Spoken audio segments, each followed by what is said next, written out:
Welcome back to Beat Digger Blastoff. I'm John Beltran. This is the Blitz portion of Beat Digger Blastoff, where we look at the previous week's game and run through many of the plays from that game. And, of course, last week, the Brush Beat Diggers hosted the Fort Morgan Mustangs. And we go to the second half where the Beat Diggers received the kickoff but did nothing on 3 plays. They generated just 7 yards of offense and kicked the football back over to Fort Morgan, which started on the Brush 45-yard line. The handoff to Cobley running to his right. Has got a seam back towards the middle. And he's backing his way to the 42-yard line to pick up a 3. Second down and 7 from the 42. This handoff to Cobley running right back towards the middle. Nearly a first down to the 36-yard line. He was stood up by Tyler Booth. Tape up to the line of scrimmage with the backs and an eye. And there's the handoff first down to Hokanado. And he is inside the 35 to the 30 after he was hit by Booth at the 35. Picks up 5 yards on the play. First and 10 from the Beat Digger 30-yard line. Ian Moreno's the receiver out to the left. Casey Scott to the right. Now he's in motion to the left. Garrett Pape, the junior quarterback, will hand it off to Isaac Rodriguez. Slips out of 2 tackles inside the 25-yard line and to around the 23 before the play was made by Jose Canamada. But it's a gain of 7. Second down and 3 from the 23. There's the handoff to Hokanado. He pulls his way inside the 20 to around the 19, maybe the 18. Lucas Shokoff made the tackle, but it's a gain of 5 for the Fort Morgan Mustangs senior Joe Hokanado. First down and 10 from the 18 of Brush. Casey Scott is in motion to the left. There's the handoff to Rodriguez running right, wiggling his way back towards the middle, and he's got maybe 3 yards to the 15 before he stood up. I don't know if he ever actually went to the ground. Second down and 7 from the 15. Scott in motion now to the right. Backs are in an eye. Pape will hand it off to Cobley, running to his left, back towards the inside. And he wiggles his way to around the 11. The gain of 4 from the 11. Pape back to throw. Off to the right flat. Complete to Cobley. He tried to slip out of 1 tackle. Does out of 2. And now he drives to the first down marker. He's very close to a first down when the Beat Diggers nearly had it at the 11. And I believe he's going to be short. 4th down and 2 from the 10. Pape under center. Sends Scott in motion to the left. Beat Diggers nearly jumped. Beat Diggers nearly jumped again. Pape will hand it off to Hokanado, who dives over the pile, close to a first down. Boy, this is right at the stick. That's no guarantee. This could be a momentum changer if Hokanado was held short. The sticks will be stretched, and that will be short. The Beat Diggers have held the Fort Morgan Mustangs, only a gain of 1. From the 9-yard line, the Beat Diggers ran 3 plays and gained just 8 yards and had to kick it back over to Fort Morgan, which started at the Brush 36-yard line with only 2:17 to go in the third quarter. Pape, back to pass, looking right, throws it over there. The pass is complete to Scott inside the 30s, dragged out of bounds by Brad Bass, close to a first down at around the 27-yard line. Garrett Pape is a solid-looking quarterback. Scott in motion to the left, second down and 1 from the 27. Handoff, Cobley running right, first down to the 25, and he wiggles his way towards the 20-yard line. Before he's dragged down by Isaac Brost. It's a gain of 6. Scott in motion to the right. There's a mix-up, and Pape is tackled in the backfield for a huge loss by Jose Canamada. All the way back to around the 25-yard line. That'll help out the Beat Digger cause. Just inside the Beat Digger 25, second down and 14 for Fort Morgan. They lead 8-0 on Chris Cobley's 6-yard run in the second quarter. Scott in motion to the left again. Pape this time wants to pass deep in the pocket. Pressure coming, throws to his left, and through the hands of a Beat Digger and caught by a Mustang. It is caught by Casey Scott at around the 10, a gain of 15 and a first down. Bruce Melendez nearly had a pick. Instead, it comes up perfect for the Mustangs. Fort Morgan ran 2 more plays, a 1-yard run and an incompletion, signaling the end of the third quarter as Fort Morgan still led by a score of 8-0 after a 2-yard loss on the opening play of the fourth quarter. The Mustangs were faced with a 4th down play. 4th and goal for the 11. Pape rolling to his right, throwing the passes through the hands, incomplete, through the hands of Rebo at the 1-yard line. Matos was right there, but if Rebo makes that catch, it would have been very close to a touchdown, and the Beat Diggers take over at their own 11 with 11:17 to go in the game. 1st and 10 at their own 11. Down 8-0 in the opening minute of the fourth. Matos goes over the middle. Boy, nearly intercepted, intended for Ryan Dreit. But right there defending for Fort Morgan was Chris Dermer, the 5'9", 130-pound junior. Second down and 10 for Brush at their own 11-yard line. Down 8-0 with 11:14 to go in the game. The backs are split. Maltos this time is going to roll to his left, looking for a block. Throws it over the middle. The pass is complete. It's Shea Hansen across the 25 to around the 29-yard line. And it's a gain of 18 and a first down, and Hansen caught that ball a little bit behind him. Maltos on the counter, running left, is going to be Tyler Booth, and he has thrown for a huge loss back to around the 25. And the first man in for Fort Morgan on the play is Ryan Jensen, the 6'1", 195-pound senior. Maltos back to pass. He's getting pressure. He tries to roll out of it. Does. Sets up. Throws. Complete over the middle. First down to Seth James at the 45. And he's down at the 47-yard line. And it's a pickup of 22 yards in the play before he's brought down to the ground. Maltos is back to pass. Looking right. Throwing over there. And it is incomplete off the hands of Bass at the 49-yard line. Trips to the right again. And Shea Hansen this time is the lone receiver to the left. Second down and 10 for Brush at their own 47-yard line. Maltos with a long count will hand it off to Brost right up the gut, and he's down after a gain of 2 at the 49. Kent Ball made the play along with Adam Hoffman. Following that short gain, Fort Morgan was offside, setting up this next play for Brush. Third down and 3 now from the Mustang 46-yard line. Maltos back to throw, looking right, throws, the pass is incomplete through the hands and a little bit high towards Shea Hansen at the 41-yard line. 4th and 3 from the 46 for the Bead Diggers. And they pick up the first down. Maltos on the bootleg right, back towards the middle, and he puts his head down very close to a first down. Boy, it's right at the stick. From here, I believe he's got it. It's a gain of 3. Maltos on 1st and 10 with Brost the lone setback.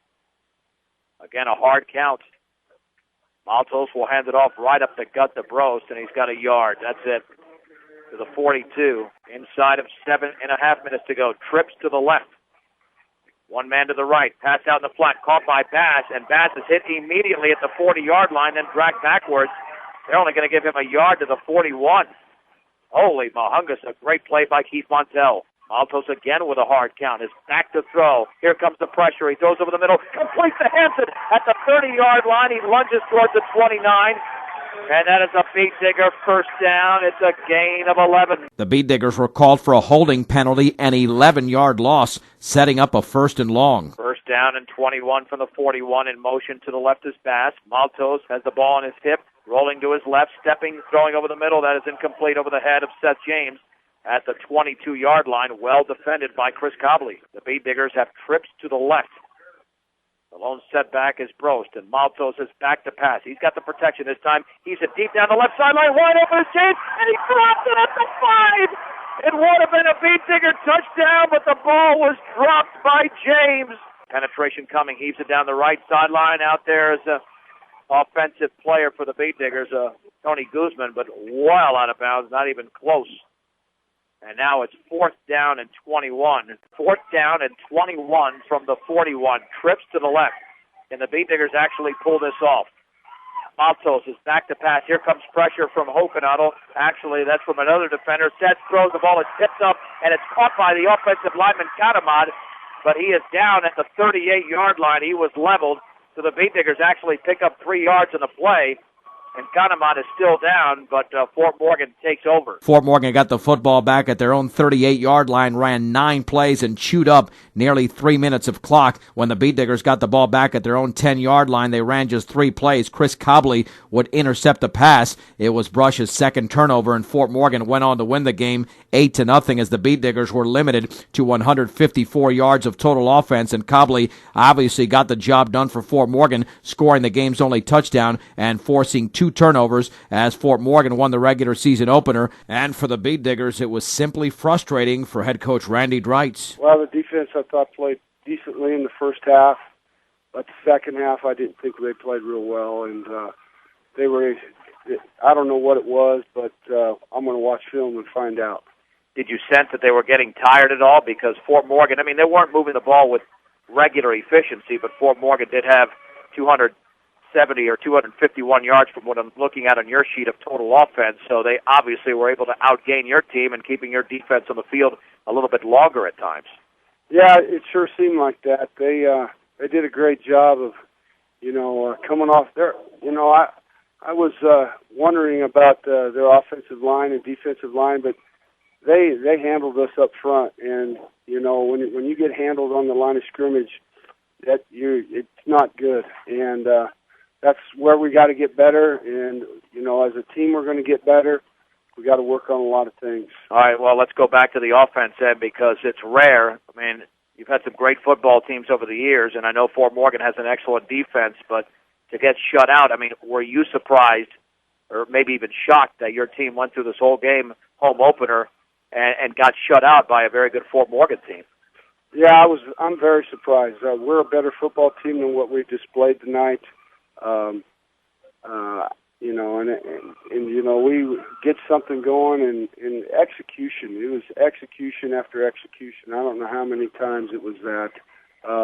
Whether it was, a missed block or a drop ball or a bad pass or something. And, it's hard to tell right now sitting here. I can only see what I saw on the sidelines, but when you study film, you notice a lot more. And I hope that we learn from this, because we've got to get our heads up and learn from it and move on to the next game. Is there a confidence issue just based on the fact that the team really couldn't run the ball at all in the second half, or is it just an execution issue and you think the team will be extremely confident going into the second game against Holy Family? Well, you always worry about that when you lose that opener, that first game. Your confidence is not very good. I don't care what anybody says. So we got to work on that in practice, and that's where you get better, is in practice. And I talked to the guys about it after the game. Our practices haven't been intense like we're normal, and I think when it comes from the coaches to make practice intense, that's phony, and it's got to come from our players. And so, we haven't had real intense practices, and that will change this next week. It's got to, if we want to compete and do well this year. It's sad is that I feel we have a good team that can compete really well, and we just got to do a better job of executing and blocking. No question about it. With the passing game, did you feel that Arturo Matos was under duress, or did he have enough blocking that the percentage should have been a lot better than 5 out of 21, less than 25% of the passes completed? Well, when you get into the game and you're behind and you're throwing and they're dropping way back, and they blitz every once in a while. It's a lot tougher when you can play action pass. It's a lot easier. It's just real hard on a quarterback to take that away from him. But Arturo did not throw the ball good tonight. It wasn't his best game, but I'm sure he's going to work and get better. I know he's upset and at the outcome, and I know he's going to work and get better. And he's a good quarterback, has great capabilities. We just got to make sure we give him time, and then we got to make sure we test the football also. I hate to almost bring this up, but it's obviously another aspect of the game, which is special teams. The good news was that C.J. Kukas, with his punts, got better and better. I mean, his first 2 punts were not good, and then he got off a third punt that was extremely good, but even then it was returned fairly deep into Beat Digger territory. Then you started off inside your 20-yard line twice on Fort Morgan kickoffs. There was obviously the field goal that was made by Fort Morgan, and the roughing the kicker. Is the special team something that you're still extremely concerned about, or was there any positive you can take out of what happened tonight in that area? It isn't like we haven't worked on it. We've worked on it. We made up our mind this year going in after last year's season we were going to work on it. We've worked on special teams every single day, and I don't know. I wish I had an answer for you, but we're going to look at that and evaluate, and we'll see what the film shows us. If we make changes, we might make changes. I don't know for sure, but we definitely are going to take a look at all phases of the game. And I told the guys we got to have guys stepping up. That's all there is to it. I'm going to try to eliminate so many guys playing both ways, and if that's possible, I don't know if it is or not, but we'll see. And we got to get better as a team. And now's the time we got to pull together as a team. Final thing, Coach. Some coaches say, hey, there's no such thing as a good loss. Yeah, you can learn from your failures, but based on everything you've said, is this going to be a good loss? Because, like I said, the practices are going to pick up from an intensity standpoint. and I'm sure there's going to be other things ironed out, and maybe it took a loss for your team to become aware of this. Well, that's yet to be seen. We'll see. I hope we learn from it and get better from it, but I hope our practices do improve. I hope that they understand, and I know they want to. The guys are playing hard. It isn't that. It's just, you can't just do it on Friday night. It's all week. You got to prepare well, and you play well. And if from this, I hate to say there's a good loss, but hopefully we do well. I don't know. Brush head football coach Randy Dreitz, after the team lost to Fort Morgan last Friday 8-0. The Beat Diggers now are still searching for their first win.